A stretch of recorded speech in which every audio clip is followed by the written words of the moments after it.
A new expansion pack and an upcoming roadmap may already be coming for Sims 4. I honestly waited a while to cover this original speculation, but now we have even more information surfacing. But let me heavily stress there is no way to confirm these sources, nor would I take them as true until we get an official teaser. And even if some parts of this ends up being true, it doesn't mean that all of it is guaranteed to be true. And finally, just remember these are not considered reliable sources. Now, all those important disclaimers out of the way, I will start with the newest information first, which is a roadmap for Sims 4, a complete render, and also this would purportedly run from September through December. I'm not gonna lie, a lot of this at least makes sense, but of course people can make anything up. This does end up being true though, we will probably find out sooner rather than later. It starts on September 4th. On September 4th, it is the Sims 4 Adventure Awaits expansion pack reveal. On September 10th, they have the Sims 4 Adventure Awaits expansion pack gameplay trailer. On the 23rd of September, there would be a new event, which would not be surprising, and a base game update. October 2nd would be the launch of the expansion pack. Now, I'm not saying we could not have a launch of an expansion pack in October, but I do think October would be a little bit strange. Instead, I would guess they would aim for a November date, so you can let me know about that in the comments below.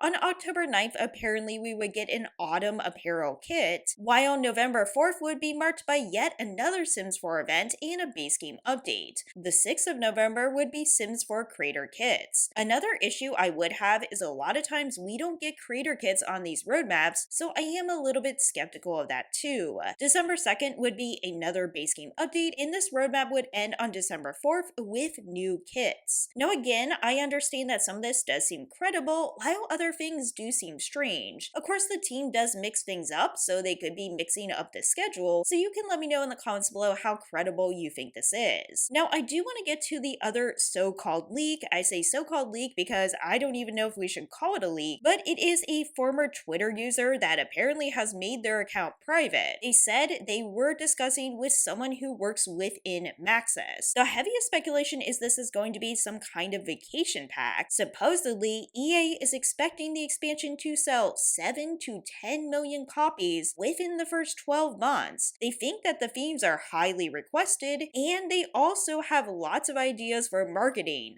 That is very ambitious, but of course I have no idea how much packs usually sell. Rather than talking tons about the expansion pack, they talk about other inner workings. Supposedly the development of some expansion packs will be developed in Europe instead of the US, which I thought was already happening. Also, Project Renee apparently is going smoothly, and rumors of it being in trouble are downgraded or false. Again, I would also probably expect that. However, that doesn't mean I'm going to be happy with the end result. They do also talk about kits not going anywhere. They say we're going to get more kits, and honestly, I think that is definitely true. They are claiming that Maxis uses the profits from kits to invest in free base game updates. Now, while I would say that's probably true, I wouldn't say that all of their money from kits goes into base game updates. They also say that the majority of Sims 4 profits from expansion is invested in other games rather than The Sims itself. Now, that would be really juicy if we could actually confirm that. Even though I follow investor calls, there's only so much I can actually get. Now, I will say they have a very contentious statement. The very contentious statement is apparently Maxis wants to do more cultural worlds, and apparently Maxis has been trying for years to get a world based in Africa. But supposedly the higher ups at EA prefer ambiguous worlds they can sell better. Now, honestly, this makes absolutely no sense to me. I'm not saying that there aren't people at EA saying things that make absolutely no sense. First of all, we do have ambiguous worlds, I would say. Secondly, Africa is an entire continent. Just pick a country and do it well. They actually did have a South African city as an option in the 2020 survey. Personally, I very much want at least this. Now again, it makes no sense to not add something like South Africa to the game as long as they do their research. First of all, I don't believe that it wouldn't sell well, and number two, even if you think it would sell a little less well, doesn't mean you shouldn't add it. And I will say, I can't say for sure this is actually true, and unfortunately there's just no way to verify this part. That said, we will see soon enough if the roadmap does hold true. So let me know what you think about all this craziness in the comments below. I know I'm mostly gonna get comments about the game is broken,